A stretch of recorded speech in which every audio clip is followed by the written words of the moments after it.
What if the person you trusted most was hiding something that could destroy your family?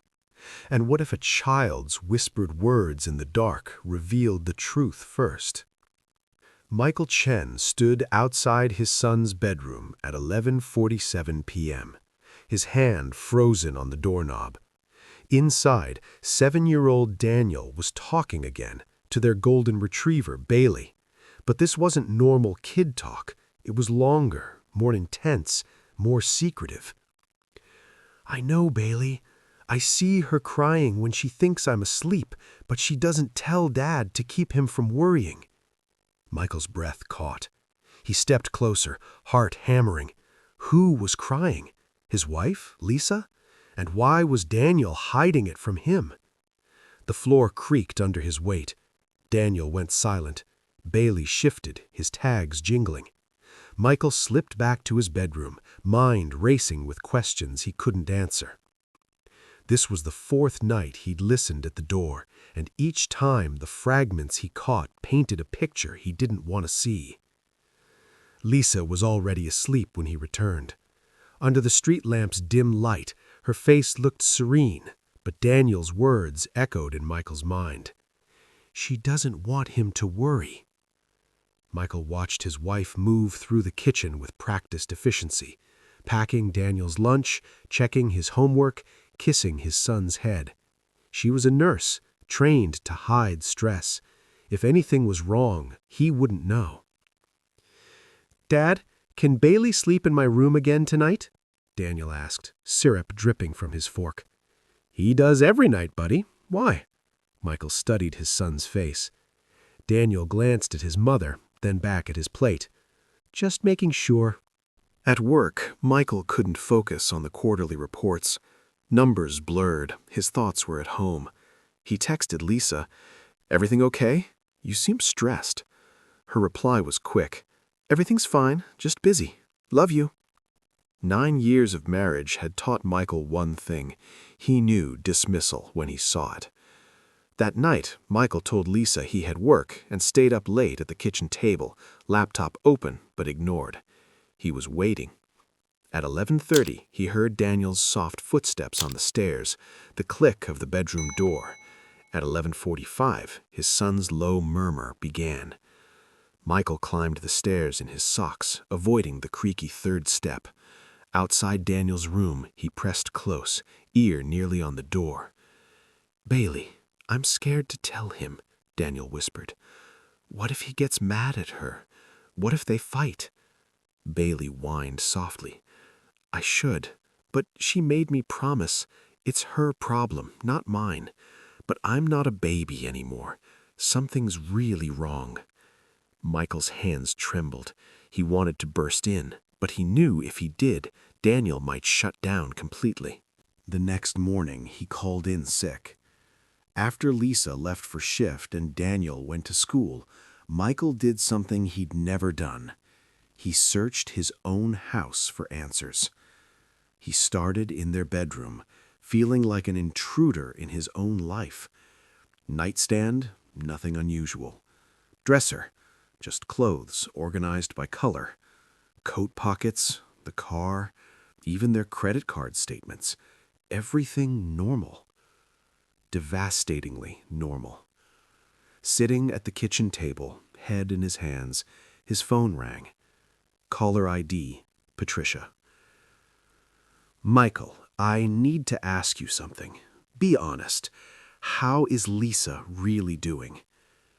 Cold water hit him. "What do you mean?" "She hasn't called me in 2 weeks. When I do reach her, she sounds exhausted. I'm worried. Is she taking care of herself?" I don't know," admitted Michael. "Has she said anything to you?"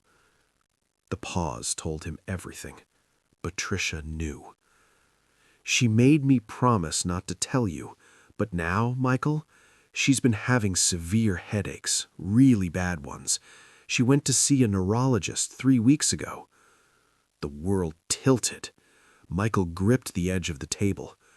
What did the neurologist say? "She wouldn't tell me. Waiting for more test results. Didn't want anyone to panic. But Michael. They scheduled an MRI. That's not nothing. Michael picked up his phone. "Hey, honey," Lisa answered, hospital sounds buzzing behind her. "Everything okay? When were you going to tell me about the neurologist?" His words came out harder than he meant. Silence. 5 seconds. 10. 15. "Michael, how did you find out?" "Doesn't matter. What matters is you're keeping medical appointments secret. What matters is our son is so worried he talks to the dog every night. What matters is I'm your husband, and I had to hear this from your mother." A shaky breath. "Can we talk when I get home? Please?" "I'll be here." The hours until Lisa's shift ended felt like days. Michael picked up Daniel from school, trying to act normal. His son saw right through him. "You know, don't you?" Daniel asked quietly at a red light. "Know what, buddy?" Michael glanced in the rearview mirror. "About Mom. About the doctors. I heard you on the phone." "Yeah, I know." Daniel's lower lip trembled. "Is she going to die?" The words knocked the air from Michael's lungs. He pulled into a parking lot and turned to face his son. "Why would you think that?" "Because she won't tell you. Because she cries at night. Because she keeps saying, 'just in case.' Like, 'just in case something happens, Dad loves you.' And, 'just in case I'm not here, you'll be okay.'" Michael unbuckled his seatbelt and climbed into the back seat, pulling Daniel into his arms. His small body shook with sobs he'd held in for weeks. "Listen to me," Michael said firmly. "Whatever is happening with Mom, we face it together, all of us. No more secrets, no more just in case. Understand?" Daniel nodded, burying his face in Michael's chest.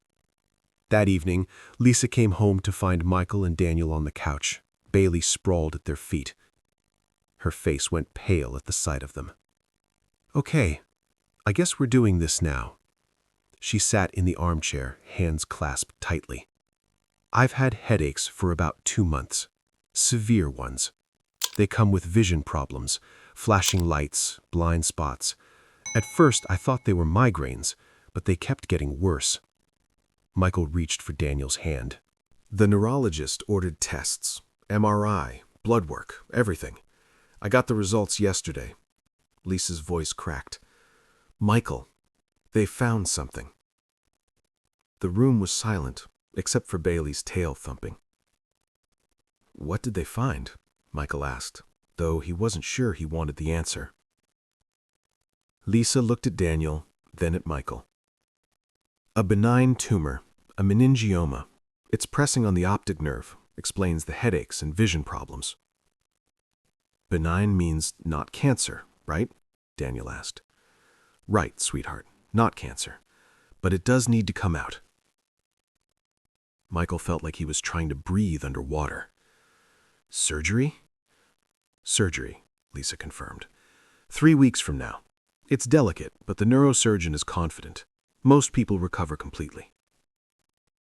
"Why didn't you tell me?" Michael asked. "Why did you let Daniel carry this alone?" Tears ran down Lisa's cheeks. "I didn't mean to tell him at all. One night I had a bad episode. He saw me and I broke down.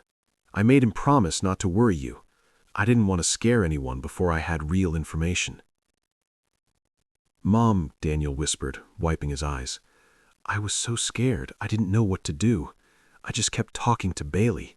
He listens and he can't tell anyone." Lisa knelt in front of Daniel, holding his face. "I'm so sorry. I thought I was protecting you both. I was wrong. I should have trusted you. And your dad. This isn't something you should have carried alone." Michael joined them, wrapping his arms around both. Bailey padded over, resting his head in the middle of the hug, tail wagging. "We face this together," Michael said. all of us. No more secrets. The surgery was successful.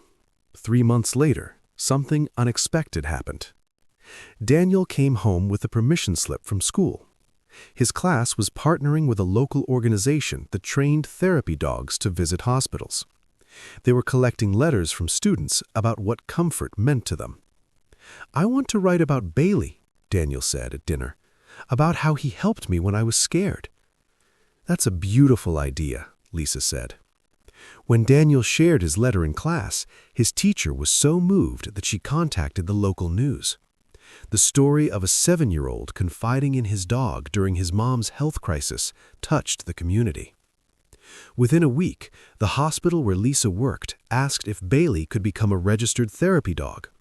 They wanted him to visit the pediatric ward, where children faced their own fears.